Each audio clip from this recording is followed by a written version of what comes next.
Welcome to my basement, everybody. We've got an amazing show for you today. You know my guest as Roman Legionnaire #2 in Eternal Darkness, Sanity's Requiem from 2002, and a couple of other things. He's a multi-hyphenate, but more importantly than that, he's an incredible guy. And we are so pleased to welcome David Hayter to Vic's Basement. David, oh, looking good. Vic, I kept you waiting, huh? You sure did. No, I'm just kidding. I'm here. I see no difference. I know there's very little difference. You look just like Snake in real life. It's amazing. Yeah, the older I get, the more I look like Snake. The more I sound like Snake. That's for damn sure. How are you? You look great. I'm good. Thank you. Well, I was.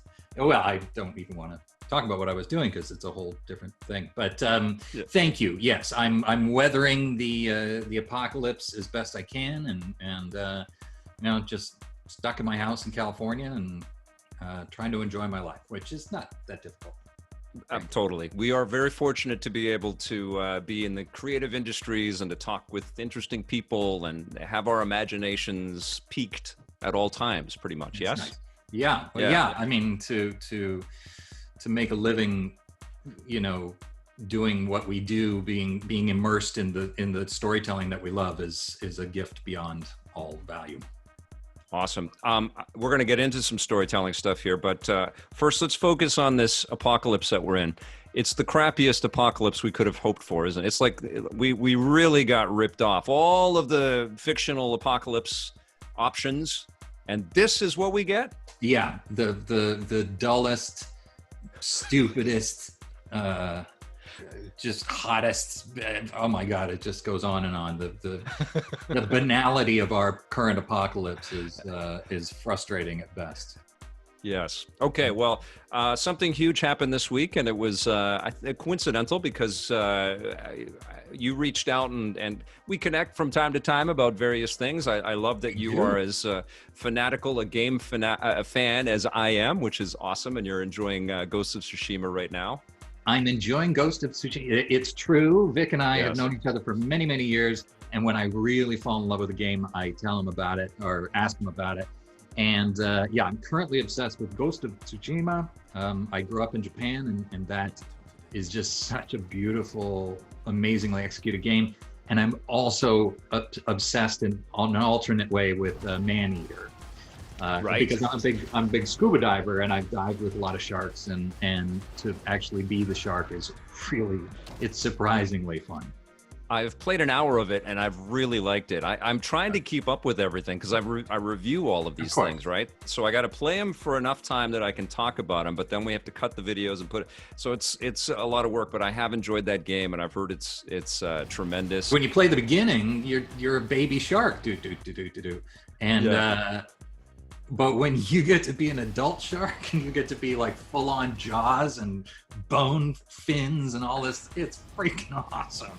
At first you're getting eaten by alligators, and then later you're just like, I think I'm going to eat that alligator. Yeah. It's a good way to live. It's like life in many ways. It is. Yeah, I guess so. I have to ask about, let's stay on this gaming topic here for a second, because I've heard that folks that are really familiar with Japanese culture and have some affinity or some knowledge or have lived there like yourself have really been impressed with what Sucker Punch did to kind of craft authenticity with this game. Is that accurate? Is that something you would say? Yeah, definitely. I feel like, it's always, it always makes everybody a little nervous when a Western entity takes on a Japanese story, but they really seem to have done it with just enormous respect, enormous attention to detail. I mean, the beauty of this game is ridiculous, and it sounds wrong for me to say given all my friends in the English voiceover business, but I've been listening to that one with the Japanese voices, and in that way it feels like Japan to me. I mean, maybe people native Japanese will have issues with it, but I feel like it really celebrates the culture and really drops you right into the middle of it in a way that I have never seen in a game before. I mean, there's been a few good samurai games, but but this one is just such a step up in terms of technology and beauty and gameplay. I mean, it's like Red Dead Redemption, but you know, in the samurai era. And it's I love it. There's been Japanese veteran developers and designers and critics based over there that have been somewhat frustrated that a game of that caliber wasn't crafted in Japan. So they've given it their true seal of approval and their utmost respect for what Sucker Punch crafted. So it's amazing. Cool. I mean, well, I mean, you know, it's such a massive undertaking. I mean, the world is enormous. The detail of it is so vast and beautiful, and so you know, it's a rare opportunity that, I mean, some of these companies should have been able to do this, but you really need a confluence of a lot of money and a studio that's really confident in it and incredible designers, and you know, we just happened on it to luck into it now. But that's amazing. And it must be, I mean, you've been involved with so many projects and a lot of video game projects, and it must be a special thrill because you get to see a lot of the inner workings and you know, see the magic kind of come together. And sometimes you don't know if it's going to be magic for a long time. But it must be great to just be hooked on something that pushes the medium forward that you didn't have anything to do with. So it's just a nice, welcome surprise for you. It's so funny you say that. That's absolutely true. I always, you know, everything you get to make, and I've been lucky to make a bunch of, you know, movies and games and things like that. And some of them work out and some of them don't. But you can never watch, like I can never go back and watch the movie X-Men without pulling it apart in my head and remembering all the horrible things that went on, or how we didn't get certain shots, or how this was cut, or whatever. And it occurred to me one day that I was like, Steven Spielberg can never just sit down and enjoy Raiders of the Lost Ark. No, he can't. Like, in that sense, he is the unluckiest man in the world. Right. You know, he can't look at it without pulling it apart in his head. And so, yeah, when you get something especially that's done at such an A-list level, like Ghost of Tsushima, it's just a joy to lose yourself in it. It's, you know, it's amazing. Ready Player One is a complete underline of that expression right there, David, because it's a great movie, and I just rewatched it again with my kid, who didn't get every reference. You know, a lot of them were new for her, but it was it's a mind-blowing trip of a film. Like, there's a lot of stuff thrown in it, but the absence of all the Spielbergian kind of, you know, touches and notes is very relevant, especially if you read the book and you saw how much Spielberg's work permeates through the book. And all of that was stripped out because Spielberg just felt weird about referencing his own stuff, except for a few little pieces here and there. And that is a weird way to live. Yeah, probably more comfortable with the jokey stuff than reimagining his filmmaking. But yeah, I just don't think it's possible to care about something, go through the years it takes to get it made, and and it's so stressful to get anything made, and not feel that when you go back and watch it again. And it's a shame, but at the same time, you get to be the guy that says, but I made Raiders of the Lost Ark, and that, you know, that's a pretty good feeling too. I mean, I might not appreciate X-Men or X2 in the same way, but I can say that I was a writer on them, and that feels pretty good. So it's a trade-off. They've both been in the news recently, the X-Men films, because they, I think, part of anniversaries and celebrations of the achievements, but also and they hit Disney Plus, and viewership has been huge on a bunch of the X films. When you reflect back on your time with X-Men, and this was you sort of entering like the upper echelon of Hollywood, I would imagine at that point in your career. You know, what floods through your mind? What do you? I saw you were quoted, actually, I think, in a Hollywood Reporter issue talking about those days. But you know, talk to me a little bit about the I don't know, the memories and the emotions that flood through you when you think back on X1 and 2. Yeah, well, X-Men. I had played Solid Snake the year before, and so that was a pretty big deal, and I thought that was really cool. And then I ended up working on the script for the first X-Men movie, and when I ended up getting sole credit on the screenplay, which I did not expect to happen, there were a number of moments. I got a call the day we opened from a producer telling me, the 3 biggest opening Fridays in history, and we were number 3. And, wow. Having made, I don't know, a mid 5-figure income the year before, and then making essentially a 7-figure income the next year, was strange and cool. It's like, it's everything you dream of in Hollywood. You're like, oh, someday I'll be rich, and then you get to be 28, 29, and you think, maybe I'll survive, and then suddenly, you get hit by lightning, and this thing happens, and suddenly you're, a little wealthier. So that was pretty cool. I was a total Hollywood cliche. I went out and I bought a Porsche, but I didn't have any, like a used Porsche, nothing crazy, but like the 911 I always wanted, and it's a 1996, I think, and I couldn't get a loan because I didn't have any credit because I'd been so poor leading up to that, and I hadn't got my money yet, so I had to get my checks first, and then I got my car. That's amazing. That's a very Hollywood story. That's awesome. Do you keep in touch with creatives, in that family that was sort of launched with X-Men 1? Yeah, some of them. Some people I see here and there. I mean, mostly Matt Granger, who shot our behind-the-scenes footage on X-Men. He's a Vancouver filmmaker. He's involved in all the productions that come through there. And then the other day, well, not the other day, last time I was in Vancouver, which was, I don't know, months ago or 5 years ago. I have no recollection of time. I think it was last year. It was last year. It wasn't that long ago, because I saw you and Tyler Mane, who played Sabretooth. Right on. Who I hadn't seen in, 20 years, 19 years. And so he came out with us, and so that was pretty cool. So, or I run into like James Marsden, run into him around town here, and we give each other a big hug, and it's nice. But I mean, we don't have X-Men parties or anything. Maybe they do, but they don't invite the screenwriter, because well, that's I can't swear. My kid is right here. That's the one thing about work from home is I got to keep it clean somewhat around here. Understood. Well, that's BS. I'll just say that it's BS that the screenwriter is not invited to the X-Men parties. But you've done many things in your long and illustrious and bountiful career.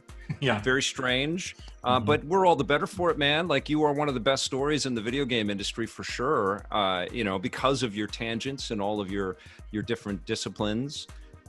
And one of the most recent is working on a Netflix series, which just got a pickup for season 2 called Warrior Nun. I've seen the first episode, and I really, really enjoyed it. I'm not just blowing smoke. I thought it was really cool. Great concept. And it's based on a comic book, or what's it based on? Yeah, the original. So thank you for saying. And yes, we got picked up for season 2 yesterday, which was very cool. Amazing. It's based on, there was a comic book series by Ben Dunn called Warrior Nun. And so we were adapting that. I mean, it's been developed quite a bit since the comic book was in the 80s, 90s. And so we've definitely updated it, and it's a little less exploitative, but right. Okay. Because this is a new age, and we wanted it to be like girl power, kicking ass, people, young women taking their power back. And so it was brought to me by our showrunner, Simon Barry, who's also a Vancouver creative, who's created Van Helsing and Continuum, and just a brilliant showrunner. Awesome. So he brought me on board to teach me how to be a showrunner. And so we along with a very diverse cast of primarily female writers, Amy Berg and Terry Burton, Suzanne Kiley and Sheila Wilson. We made the first season, and they went to Malaga, Spain, and they shot that, and then we didn't know what to think, and you never know what to think, because it was sort of a mid-budgeted show and a very weird concept. And then they came back and they were like, watch this, and they showed us what they had shot. Simon showed us what they had shot with those actresses and that stunt crew and the Spanish locations and the scope of it and the beauty of it and the badassery of it. Really blew me away. It made me really happy, and I thought, people would respond very well to it, and they have. And the fresh faces too. I mean, I don't know any of the actors, and they're all great. They're all so. Is this something that you're kind of picking up on? Is clearly Netflix produces stuff that's international in scope because they have audiences everywhere, but I don't remember, and maybe it's because, growing up, you're young and everybody looks the same as you're growing up or something. But I look at these young folks in this show, they're so competent. They're so ready for the big time. Yeah. And they, I don't know what their credits are or whatever, but it's really impressive. And I'm wondering, for you as a director and as a writer and a producer, if you're seeing a maturity with performers and people sort of just being aware of how to make this kind of big budget fantasy fiction in a better way than ever before. That's interesting. Yeah, to a certain extent. I mean, you've obviously got young, this is a young cast, the leads. I think the youngest is 19. No, I don't think there's anybody over, well, I don't want to say, I have no idea how old they are, but they're young people. So, there are always going to be fresh faces. This is a generation that's grown up with so much more sophisticated entertainment than you and I did. We had the Flintstones and Rocket Robin Hood and whatnot, and they've got Breaking Bad and The Wire. So, there's definitely access to a level of sophistication in performers that probably wasn't there before. But these particular women really stood out beyond most. It's still a search to find just the right person and somebody that is ready for the big time and that will capture the screen even though nobody's ever seen them before.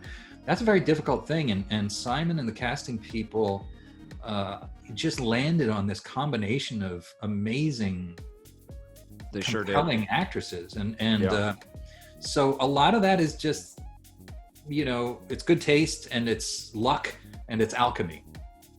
It just sort of comes together. So you've got some American voices in there.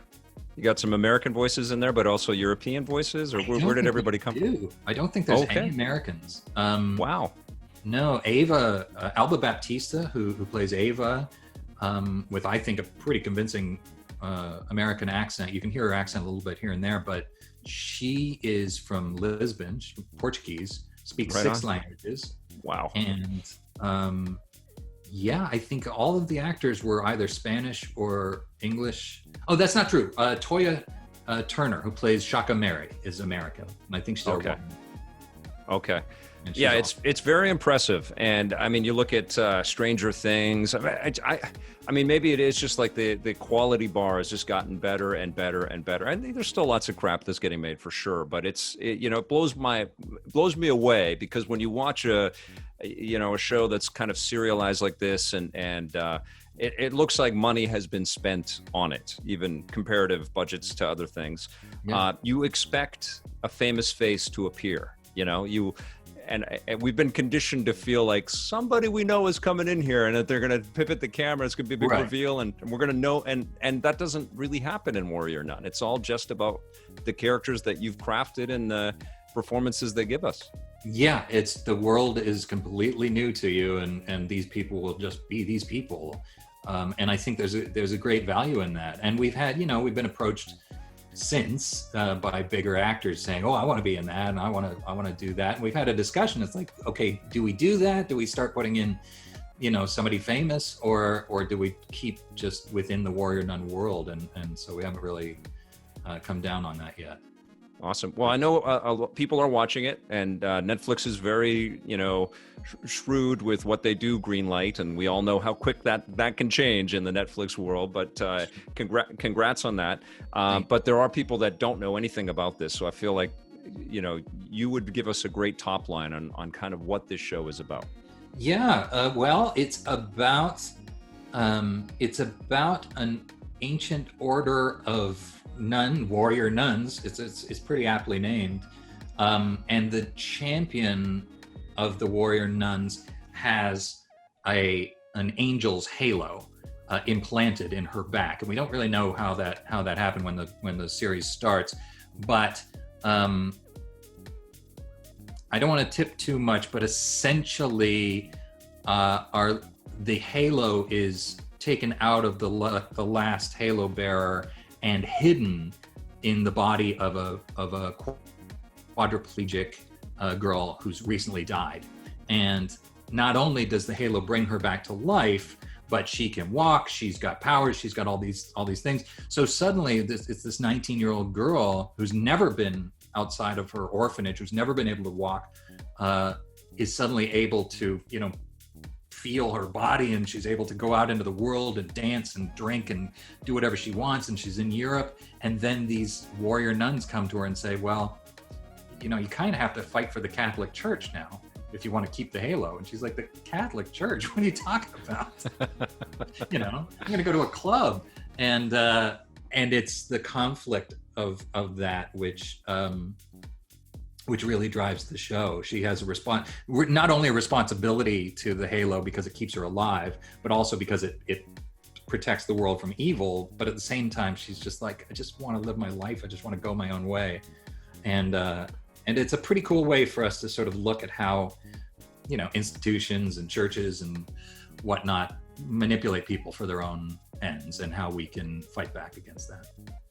You and I talked a bit before we rolled here, but the European settings are just amazing, and it's stuff that we don't see enough of in our sort of regular programming, and it pops when you see something like that in Jason Bourne, and so it feels like a wonderful indulgence to really, because if you haven't been to Europe, you are really missing out on the roots world. of it. It really is. It's just such an incredible escape, and I love that the show delivers that as part of it. It's great. Well, yeah, thank you. Yeah, it's so beautiful. It's shot in Malaga, Spain, so seaside town in Spain, and the churches, the cliffs, the architecture, everything. Normally you would build all your sets. If you had the Stranger Things budget, you just build all your sets, or you'd augment them in CG, and everything would be sort of wild and huge. But we didn't have that money. But you put some torchlight in an 800-year-old church and put a wide lens on it and just sort of rise up, and you've got this incredible beauty that's just baked in. And I think that American shows were nervous to set something in such a European feeling world with an American tone, but that's kind of what we did. And we felt like you say, for people that have been lucky enough to travel through Europe, from North America, there's such a cool feeling of it, and of being there, and also being an outsider who's there. So it was kind of like, let's take them on a journey that may feel familiar, but through a world they've never really seen expressed like this before. Plus, and like I said, it was just a lot cheaper. I mean, it pays off. It's beautiful. What's your work on the show? What are you doing? And have you been a part of like a series in this capacity before, or is this kind of new for you? This is pretty much new. I was mostly a feature guy. I mean, I had produced a pilot way back in the day, but I moved away. I really didn't focus on television for a long time, but in the past 5 years, it's gotten so good. Yeah, like, and the feature business is also very rough. So I started looking at television production and ways to tell stories that were longer and cooler, and you can do edgier things in TV now than you can do in movie. In a movie, you have to spend $200 million to make a dent, and that makes it Right. very difficult to do anything, different or edgy. Deadpool notwithstanding. That's the rare exception. But so what I do is I'm a producer on the show, and I work in the writer's room, and I work with, all of our writer producers. We break the season, we break the episodes together, and sort of come up with the whole storyline, and then different scripts get handed out. So I wrote episode 4, and I co-wrote episode 7. Or no, Right. 8. I co-wrote episode 8 of this season with Matt Bosack, and so then you write your scripts, you hand them out to everybody, and everybody gives you your notes, and it's really a group effort to put together the whole thing. It's the combined voices of like 9 of us, Which is fleshing gotta out be the new, story. right, for you? Very Because new, yeah. I imagine you've been you work on drafts and then you hand them off and then you might get them back, but you've probably been alone for a lot of your writing career, yeah? For about 20 years, yeah, it's just been me in my office. I guess 18 years or so. I started on Warrior Nun a little while back. It was my first writer's room, and I was afraid. I was like, I might be too crazy for this now. Like, I don't know that I can communicate. I'm just used to doing it all myself. I'm just used to writing, it's this, and I write it all out. And then after 6 months, I give it to the studio or something, and they give me a bunch of notes, and then I go back and I do it myself. So I was like, I don't know how I'm going to deal with this, but it was really fun. Our room was remarkably, everybody was super cool. All had their own individual voices, and there was no ego bashing, and nobody claiming credit for other people's work. It was just really supportive. Right. And I figured out some of the things that I'm really good at, like action set pieces and little bits of dialogue and stuff like that, and other things that I could learn, like human relationships or how people feel and whatnot.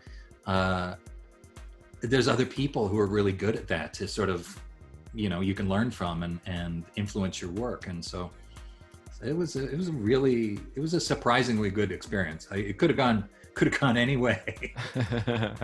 You mentioned that Simon Barry, and I look forward to. We had, I think he's been on EP when we were a daily TV show. I think he's been on. We had the Continuum folks on quite often because they shot in Vancouver.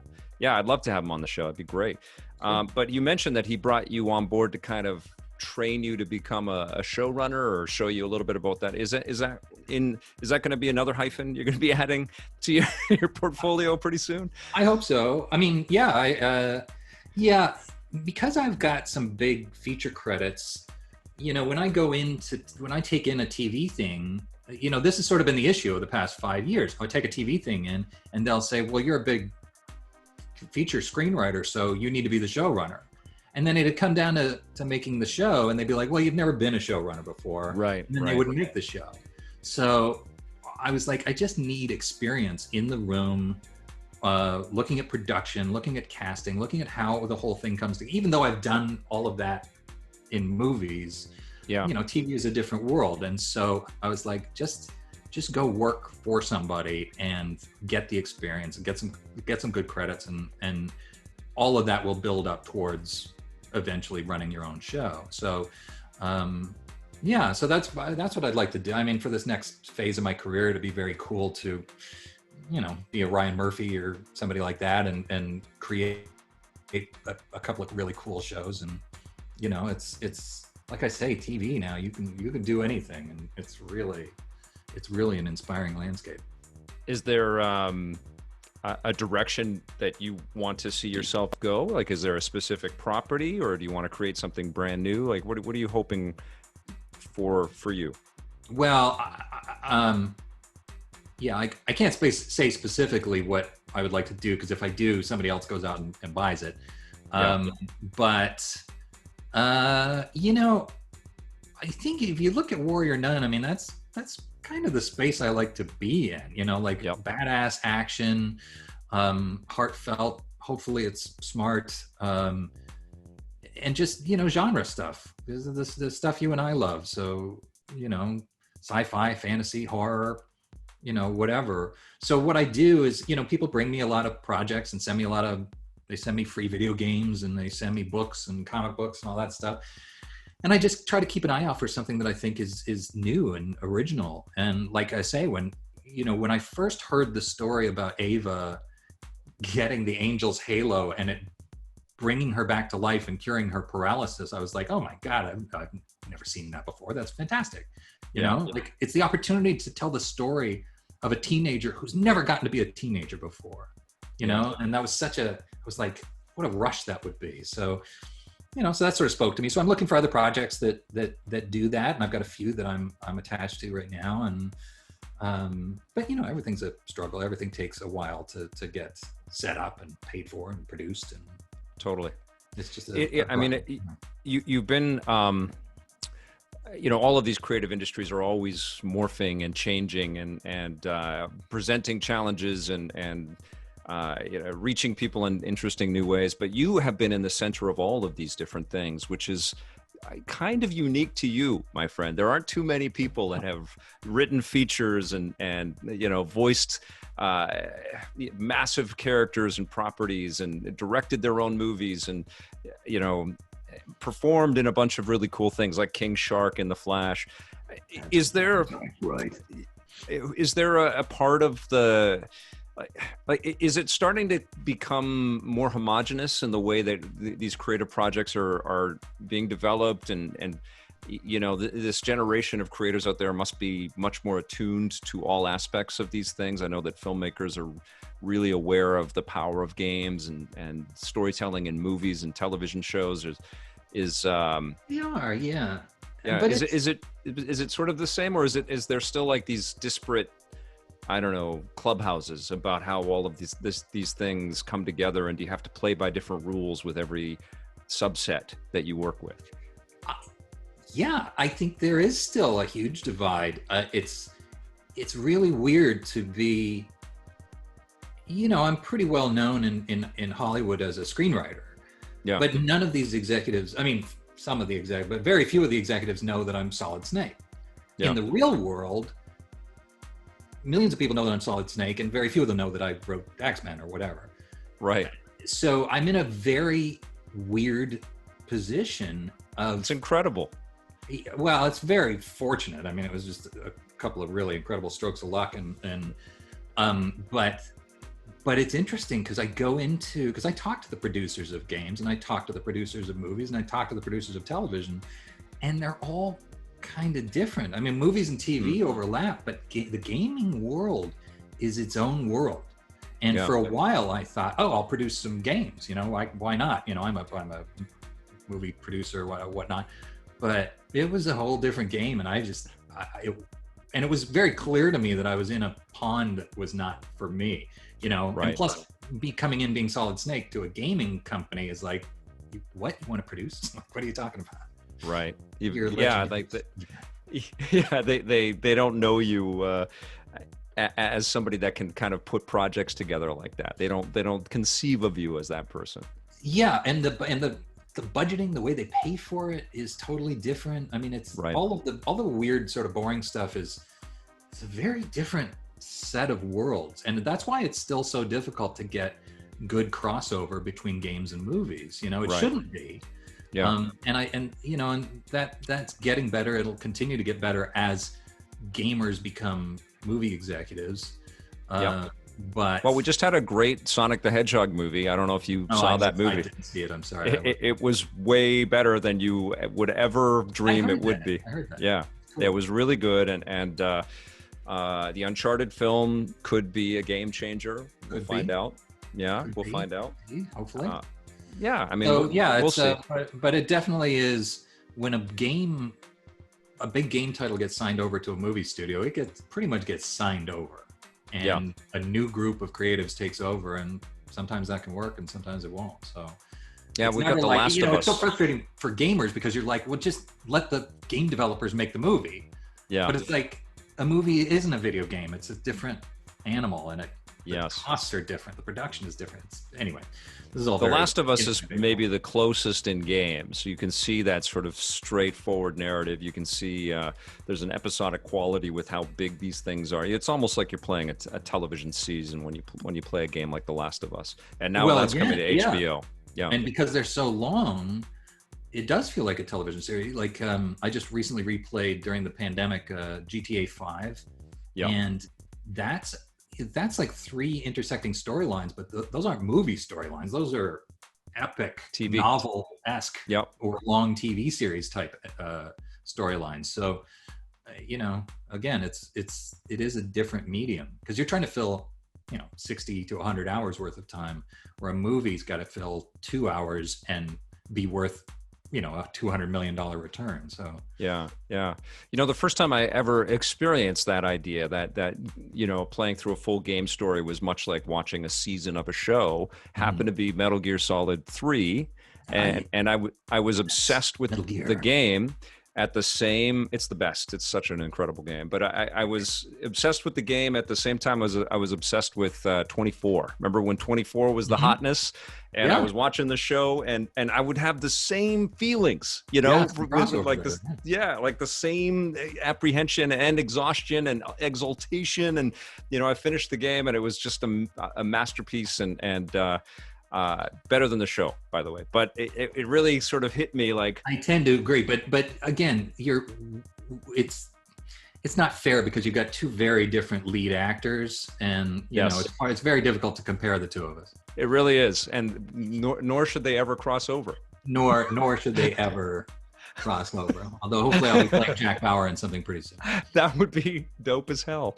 I tweeted out that you're going to be on the show, and I got a few questions here that I want to present for you, my friend. Our buddy JKB J Hoof says, do you have anything marvelous coming out soon, or anything in development? And also, do you miss his creepy basement? Because apparently you visited his creepy basement studio or something when you were in Toronto. Yes, of course. Oh, of course, yes. I desperately miss the creepy basement. And I listen. I don't say that often. That's for damn sure. I can't talk about what I'm developing. There's no upside, nor would I be allowed to confirm or deny any such thing should it occur. The NDAs. I'm sorry, it's an unsatisfying answer, but if I were developing something for Marvel or Star Wars or whatever, they would murder me for even implying. Totally. So. I get that response every episode, so don't worry. Everybody says no, I can't. So I got to ask though. There is something though related. However, to I will be developing Warrior Nun Season 2, which I'm very excited about. So. Very nice. There is something related to Marvel. It's known that you're a fan of Black Widow. I think we talked about Black Widow before. Are you excited for the flick, which seems to keep getting pushed back further and further every time we look up? I can't wait for it. How are you feeling about it? I'm very excited about it. I love Scarlett Johansson in that role, and my friends at Marvel have been knocking it out of the park, and in a remarkable run of films. So it's going to kick ass. It's going to be amazing. And I was attached to it in 2004, so it'd be nice to see it finally come. There was a feeling in those days that the marketplace wouldn't support a lone female superhero character, which of course now we know is not true. Totally. So it'd be really nice to see Natasha get her vindication on screen. Also, Black Widow game, Black Panther game. Oh, I didn't know that. That's cool. No, well, we don't have that. We don't have those announcements. Oh, although right. Black Widow's going to be in the Avengers game, which is coming up pretty soon. Right. But yeah, Black Widow game, a Black Panther game, be amazing. Yeah, we need all of that stuff. Did you predict this with Marvel? I mean, you were part of the ascendancy of Marvel on film with the X movies, and X2 is still one of my favorite superhero movies of all time. By the way, it's just a total blast of a movie. But did you enjoy that one too? Did you sense that? Did you feel like the world coming together around this stuff? Yeah, well, to a certain extent. I mean, I didn't know how big it would be, but I did know, particularly after the first X-Men did well, I, as a comic book fan, knew that there was a vast ocean of material that had been untapped, and not only material, but material that was written in a certain style, a certain voice, a certain level of cool and fantasy that just wasn't being exploited. And I was like, there's so much here. And once Wolverine hit, I was like, oh, that'll open the floodgates. And then, you know, and I was friends with Kevin Feige, and I was there when they said, oh, we're going to start our own studio, and we're going to start with Iron Man. That was going to be our first film. And what do you think about casting Robert Downey Jr.? And I was like, yeah, pretty good. You know, because we had been, you know, I actually worked on Iron Man at before it went to Marvel at New Line with Kevin. And we really talked about the fact that Tony Stark is an alcoholic, and he's brilliant. He's an alcoholic. He's got, you know, issues. He's got troubles. He's just like one of the great Marvel flawed characters. Yeah. And I remember when Kevin, I was talking to him on the phone, and he said, so I think we got our Iron Man, or our Tony Stark. And I was like, who? And he goes, what do you think about Robert Downey Jr.? Like, kidding me?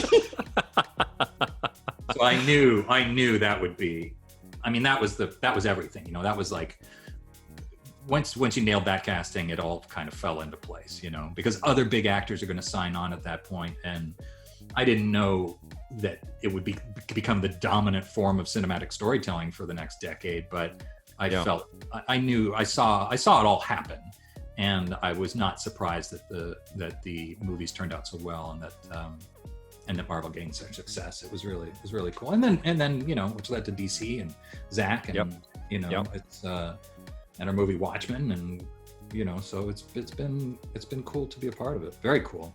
I mean, remarkable. Have you talked with Zack about the Snyder cut at all? Have you seen it? I know that. No. I haven't. No. Let's see. I haven't talked to Zack for a while. I mean, I think we checked in with each other on Twitter or something a few years ago, but I'm very excited about the Snyder cut. I think that's going to be very cool, and you know, be nice to work with him again if we can find something appropriate. This is a big weekend for DC, right? They've got the Fandom event, and they're going to be showing off all kinds of trailers and teases and all that stuff. It's a bounty of riches for fans of this. Well, yeah, nerds, but I don't mean that pejoratively. I count myself in that group. We are nerds, 100%, and you know, my kid knows it too. And we explained to her that nerds are just super passionate about things, and you can be nerds for all kinds of great things. You be a car nerd, and yeah, it's so true. It's not a derogatory term, but you have an interesting perspective on all this, because you have been and will be forever associated with a pop culture icon, and your name will be brought up every time Snake gets mentioned. And if you want to use this platform today to tell us that Metal Gear 6 is coming soon starring you, that'd be great. But I'm wondering if you know what happens when these actors become these characters, these superheroes. No, that's what happens? They're that character for kind of, right? Like Chris Evans is never not going to be Captain America. Ben Affleck has just announced that he's coming back in the Flash film. Do you have this empathetic perspective on the life-changing elements that they're about to go through, and it's not just a paycheck that they're signing up for? Yeah. Well, I mean, those are some weird comparisons, because Ben Affleck's already, you know, super famous, and it's when you start, when people first hear of you, like Christopher Reeve in Superman, then you're Superman forever. Yeah. And you know, and Michael Keaton was well known before. He's still Batman forever. I guess what I would say is, it's to me, it's just a remarkable gift to be able to make people happy just by doing a voice, or being who you are, or, you know, being Henry Cavill, and kids look at you and they're like, it's Superman, you know, like that's pretty special. And it's really inspiring to to kids, young people, or older people. It just makes them happy. So, so I think it's a pretty amazing gift, and I think it bears a lot of responsibility. You know, it'd be wrong to go out and just be a jerk in front of children, you know, if you're supposed to be known as this thing. But there's a lot of pressure with that. I think if I was only a voiceover actor, I'd be a little annoyed that, you know, Snake overpowered everything that I do so much. But because I've got another job, it's kind of cool to it's like having a secret identity or something. And you know, I can say to my Uber driver, you know, I'm Solid Snake, and they'll either freak out or they'll be like, do you have a cold? I don't know what that, are you coming on? Some people don't know. Some people don't know it, and it really, now you got to learn that the hard way. Yeah, snake can mean so many different things, can't it? Yeah. Do you want to see my Solid Snake? People misconstrue that for some reason. But, no, it's pretty badass. It's everything you'd think it would be. We've had an absence. I mean, you were in Smash, but and the Bomberman game, but we've had an absence of you as Snake for quite a while now. And I'm wondering if you're starting to go crazy. Like, do you really want to go back? Yeah. Is this something that you want to re-explore?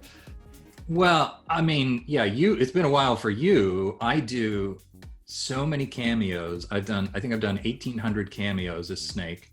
So every 3 days or so, I do 10 video shout outs in Snake's voice. You know, I ask people to marry other people. I wish them happy birthday. I do all these things. And prior to this pandemic, I was going to Comic-Cons and signing autographs and doing of course. All day. Yes. You know, so I'm Snake all the time. I gotcha. For better or worse. And so no, I don't miss him because he's with me always. And but I would love to do another, you know, real Metal Gear game would be cool. And obviously it's difficult to, well, no, I was going to do a whole thing where I pretended to have a big reveal, but if I do that, they'll kill me. No, nobody knows what's going to happen with the Metal Gear games, particularly not me. But for myself, I would love to see Snake through another huge epic adventure. That would be very cool. You know, we talked about, I don't know if you saw the announcement, but Jordan Vogt Roberts, who's attached to direct the Metal Gear movie, floated the idea of us doing an animated show with the original cast, me and Christopher Randolph as Otacon and Paul Eiding as the Colonel, Jennifer Hale. Wonderful. And that would be pretty awesome. You know, it'd be cool to create, you know, a few seasons of just Snake being a musher and going on missions and, you know, exploring. Such a world. Such an incredible It's a massive world. And so many eras. You know, and it'd be tough to take on a video game with, you know, if Mr. Kojima was not involved. So totally. Well, I think an animated version might be interesting, but you know, it's up to the powers that be. We'll see. Right on. I've got a couple more questions here. Which one is your favorite? This is from Perry Grewal, asking. Oh, and the Black Widow question was it was from ACO Ninty Fan 1991. I didn't give him the shout out there. And Perry Grewal says, "What is your favorite Metal Gear Solid game that you worked on, and which one do you think deserves more attention?" Good questions. Very good questions. You know, I always say my favorite is Metal Gear 3 is Snake Eater. You know, that one, just the cinema of it, the movie of it really came together so beautifully. It feels like it's unique. It's of one piece. But I feel like Metal Gear Metal Gear Solid is that way as well. The first one for the PlayStation. So it's kind of a tie between those two. And then I think the one I'd love to get more attention is Peace Walker. Which was actually the last one I did, and I got to play older Big Boss and really sort of rehash some of his feelings about the death of the boss and everything he went through, and the anime style of that, the sort of pencil drawn style of it is really cool. So that one, I think, you know, I always appreciate it when people come up and say, "I love Peace Walker." It's, you know, that's always gratifying. That was an amazing game. I think that was a Was that Vita or PSP? PSP. PSP. I know, because they yeah. sent me like 3 PSPs to play it on. Yeah, but it was too big for the PSP. It was like such a massive game. It was like, well, this is bigger than this machine, you know? And Right. I know they made an HD version of the game. They Classic. did. I have it on one of my consoles here. Yeah, wonderful stuff. We've got new machines coming, and I know that you play, and you have different insight into the games that you consume and the games that you're a part of. What are you hoping for as a player and as a creator in the gaming space out of this technology that we're about to get? What do you hope is a part of it? You know, I don't know if this is going to be the most popular answer. I feel like the technology is so good. It's been so good for the past decade. You know, I mean, you and I played Pong back in the day. It's you know, look, the original Red Dead Redemption blows my mind to this day. So, you know, so I've seen the PS5, the rendering, the Unreal Engine of it all, the you know, the billions more triangles that will be, you know, implanted in the game, and that all is genuinely stunning.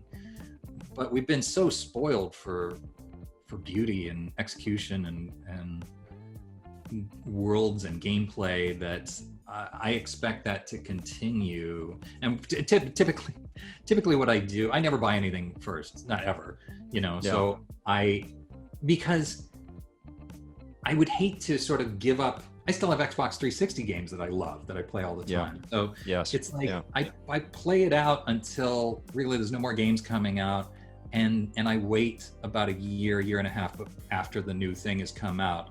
I don't fall for the first few games that come out, you know. Right. I wait until there's something, because I mostly invest in like A-list games, or unless you give a really great review to something indie, then I'll pick it up. Yep. So I just wait until there's something I cannot live without, and then I buy the new system. But that's me. I'm just a cynical. No, dude, I think that's the biggest challenge that the console companies have, is that we have been great for a long time, and it's amazing to pick up an old Dreamcast game or a PlayStation 2 game and just go, wow, they achieved this back then. It's so good, you know. Yeah, it's. I mean, the original Resident Evil 2 is amazing to this day. You know, so, you know, I kind of feel like they don't really need to keep making new machines, but they do that because everybody will buy it and so on and so forth. But I'm spoiled for choice at this point. I've got stacks of games that I love that I can play anytime.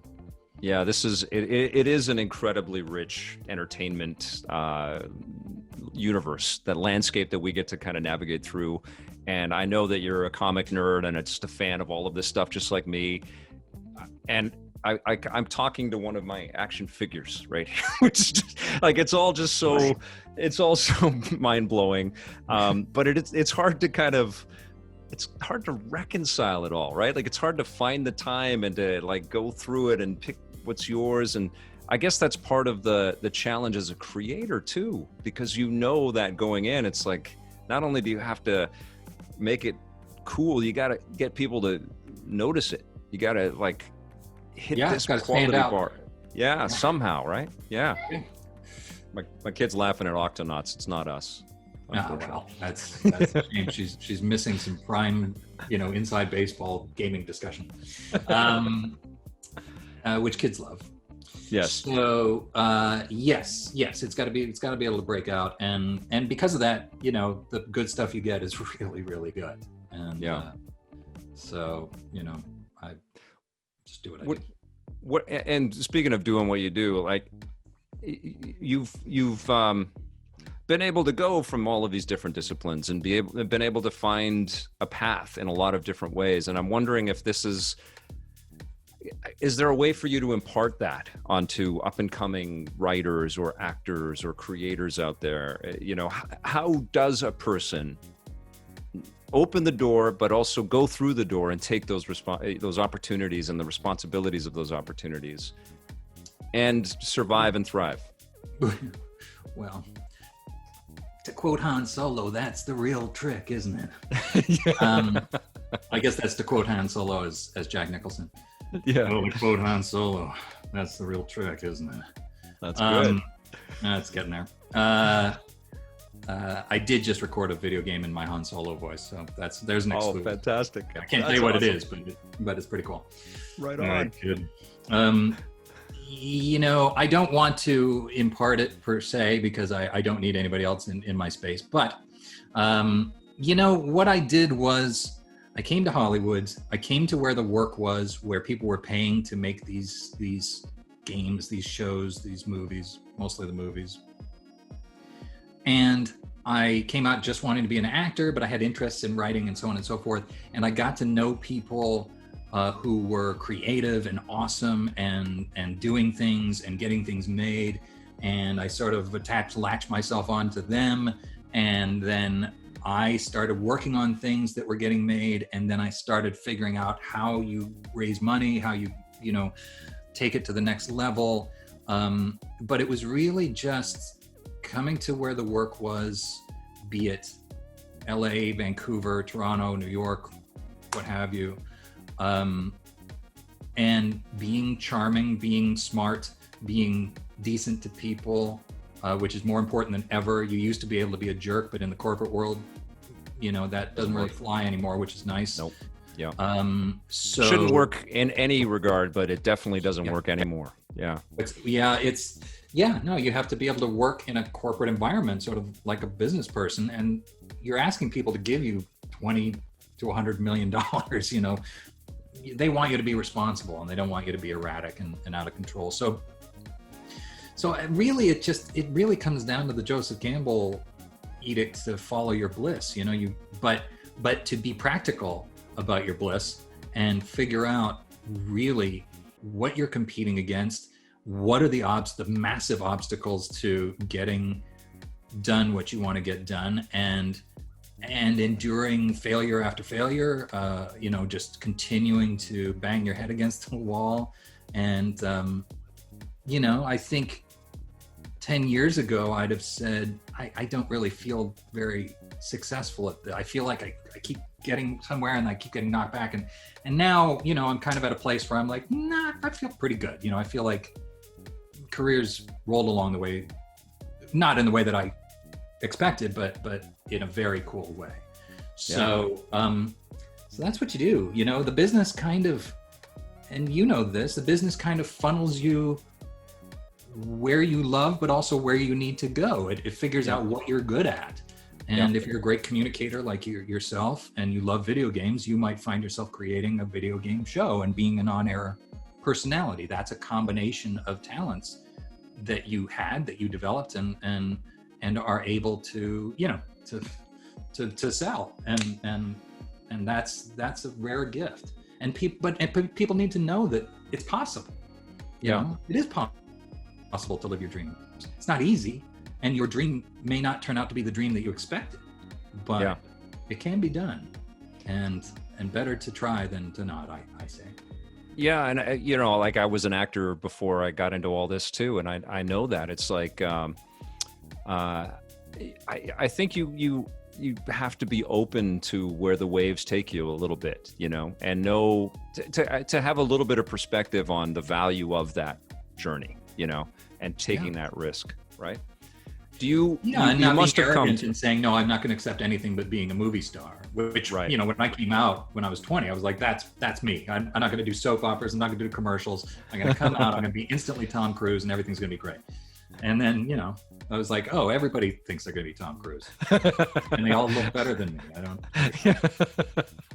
Yes, there are a lot of people that look like Tom Cruise. I've noticed when I go into LA, into Hollywood. There's only one Tom Cruise, though. And yet, there's only one Tom Cruise. Yes. Yeah. That's what people don't understand about a movie star. Is like a lot of it is just how you're born, which isn't fair. But if you're born Brad Pitt, well, that helps. There's just an electricity about their personalities that carry. And I'm a pretty good actor. I get by, but it wasn't meant to be in that fashion. And thank God I don't be that famous anyway. Yes. Yeah, it is. That's all weird. Well, I just watched an interview with Rob Lowe, where he was like, what is point of being famous today? Yeah. Like, he was talking about how much fun he had in the 80s, and he's like, today, what is the point? It's all downside. You know? It's cameras on you all the time. It would Cameras just on be you all the time. You do terrifying. the wrong thing. Everybody wants to cancel you. You know, you can't go out and get hammered or be naked or whatever. It's like, Yeah, you know, he's so right. it was really funny. And now you're just at home in a pandemic, like everybody, and everybody's got a camera. Everybody's the same right now. Yeah, no, it's crazy. Speaking of that, like, I'm sure that you went to Hollywood with heroes, and I'm sure that you met some of those heroes. And talk to me about having a hero or heroes in this space, and does that endure? You know, after you have a 25-year career, and do you still have heroes and people that you learn from or look up to or hope to one day meet and work with? Yeah. I mean, if you're lucky enough to work in the upper echelons of Hollywood, you get to meet some amazing people, and they're amazing for a reason. You know, you think, oh yeah, that's a likable actor, and then you meet them in person, and you're like, their force of personality is just overwhelming. I met Julia Roberts once, and I was, you know, I'm a fan. I always liked her. I always thought, you know, what a great movie star. She was so luminous, like her skin was literally glowing that it was hard for me to talk to her. Yeah. You know? And I wasn't even that big a fan. I met Angelina Jolie at an airport, and it was the same thing. I was like, this is an alien creation in front of me. Alien creation. Yeah, I met Nicole Kidman was the same way, and I was just like, I was left alone with Nicole Kidman, and she was like, you know, hey, and I was like, what can I say that won't make me sound stupid? And you know what I said? I was like, excuse me, and I walked away. No. Yeah. Are you kidding? Oh. No, I was like, anything I say is going to be stupid. So. Oh my God, that's amazing. Well, I told Steven Spielberg, I met him at E3 because he was being ushered everywhere. I said, I'm a big fan of your work, which is pretty much like saying I breathe air. Yeah.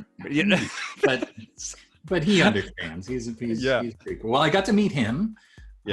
So that was pretty amazing. That was astounding. I mean, you know, it's nice because you work in the industry, you get a little bit of reserve, you know, you're not as thrown off. So I still play it off cool, but it's something else. I met Sidney Pollack at a, amazing. You know, which I don't know if most of the viewers will know, but amazing director, but also one of the best actors as a director I've ever seen. He's the agent in Tootsie, and astounding director. And I got to chat with him for a while, and that was really cool. I got to sit down with Wallace Shawn, who, you know, incredible, who, you know, inconceivable. But beyond that, I mean, just this epic career, and I got to have lunch with him for an hour. You had lunch with Andre. I had lunch with Andre's lunch with Andre's buddy. Yes. Yeah. That's amazing. my lunch with Andre's dinner partner. Who else? Well, I met Tom Cruise last year. Because you're friends with Christopher McQuarrie. That's right. I went to visit Chris on the set of Mission Impossible Fallout, and they were... Dude, I've always wanted to talk with him because he's... both of them, but Tom Cruise... because he's just the force of nature, and he's got there's like a lot of wackiness around him for sure, but God, you just look at this guy's commitment and his body of work. Phenomenal. Tell me what Tom Cruise is like. Well, I met him very briefly, but just observing him, he is the purest industry professional that exists. The reason I mean, I don't know about any of the weirdness, but he's so committed to being a movie star and a responsible movie producer, a hit movie producer on every single level, that you never see anything but his professional, you know, energy and power. And when you meet him, he was talking to Chris, and then Chris goes, Tom, this is my friend David Hayter, old friend of mine, David Hayter. And he turns around and he locks eyes with you and he shakes hands with you, and he's like, Tom Cruise, nice to meet you. Oh my God. And he gives you that smile, and for that moment, you're just in the planet with Tom Cruise, and that's it. And then he moved on, and that was that. That's wild. But again, you with a true movie star, it's like getting hit in the face with a splash of water or something. Just their pure charisma, is intense. It's a cool thing. And then when you start casting people, you start to recognize that. You go, oh my God, this Lucas kid's got something special. Why weren't you my director back then? Right. Maybe you didn't have it yet. Maybe it took you a while to develop your spark. Maybe figure out. Maybe it's still takes working. a long time to figure out who you are, and that's why when a young actor, I was friends with Charlize Theron back in the day. I mean, still am. And Charlize started at 19 years old, and we were all like, well, great, good luck, kid. It's a tough business. And she was an instant movie star, like just instant power, and which was very cool to see because we all loved her and we all thought she was hilarious and lovely and sweet and she's so kick-ass. I just watched her in The Old Guard, and like you just believe what she's pulling off, man. Like she just a phenomenal actor, but just like the way she embodied, like Atomic Blonde was hers, I think, as well. Just sensational performer. And Furiosa. Well, that's what I'm saying. At 19, at an age when none of us know who the hell we are, she was already a fully formed movie star, and that's amazing. That's just who you are. You can learn to be a great actor, and you can learn to be a good movie star, but some people are just born to it. What are you looking forward to as a fan? What's firing up, all of your sort of excitement and engagement? There's big movies coming your way. There's all of our ways. There's big games. Do you look at entertainment like that through that lens? No, I don't. I look at it very differently. It used to be like, oh man, the new, Last Action Hero is coming out this weekend. We all got to go see it, Which actually I enjoyed Last Action Hero. That was a bad example, but like the I don't want to diss anybody's movie, but Cowboys and Aliens is out this weekend. We got to go see that. It's like I don't fall for that anymore. What I do is I get cautiously optimistic about every new Star Wars movie or Marvel movie or superhero movie, what have you. And then I wait for the hype to die down. I read the reviews. And when something really stands out, I go, great, I'll check it out. And because there's so much entertainment. I'm so busy. I don't like to waste my time on something that everybody says is the big movie and then it's terrible. You know? So, and you probably can't shut that part of your brain off either, right? Like you're always disassembling it as you're watching it. Unless it's great. Unless it's truly transformed, like Parasite, I'd heard it was really good, and then I watched it, and normally I can't help pulling it apart or saying that dialogue's terrible. Why is the script structured this way? Why do they shoot it that way? Whatever, which is horrible for me and the filmmakers. And then when something's really good, I just get drawn into it, and it rekindles that love of movies for me, and that's what I'm looking for. It's not very geeky, but I felt that way about like The Favorite. Yorgos Lanthimos' films are just so weird and new. Midsommar, I loved. Oh my God. A lot of people I think didn't, but I was just like, I was in, man. Well, I loved it, but I was like, this is not good for my head. It's rough. I was so disturbed by that movie, but he what's the director's name? The writer-director, he's amazing. I forget his name. Of Midsommar is Ari Aster. Yeah, God, he's so talented. What was the other one that he did? Hereditary. Yeah, that was also like, I hope he doesn't do any more of those. Yeah, but Hereditary was so upsetting that I felt like what you're saying, which is my brain has been soiled and I'm upset. But what a great movie. Midsommar, in comparison, I thought was a hilarious romp. It was. I was like, thank God this is so light. The double suicides and the whatnot. It's. I was laughing all the way through it. It's sort of like a Kubrick movie when it's really horrible. I'm just like, it's so horrible. It's funny. That's awesome. So, yeah. So is there a filmmaker you want to work with? I know that you're friends with Christopher McQuarrie. He's such an incredible writer, director. Yeah. Is there a room in that friendship for you guys to collaborate? And would that be one? Well, I'd like to. I mean, I've suggested it a few times. It's never happened.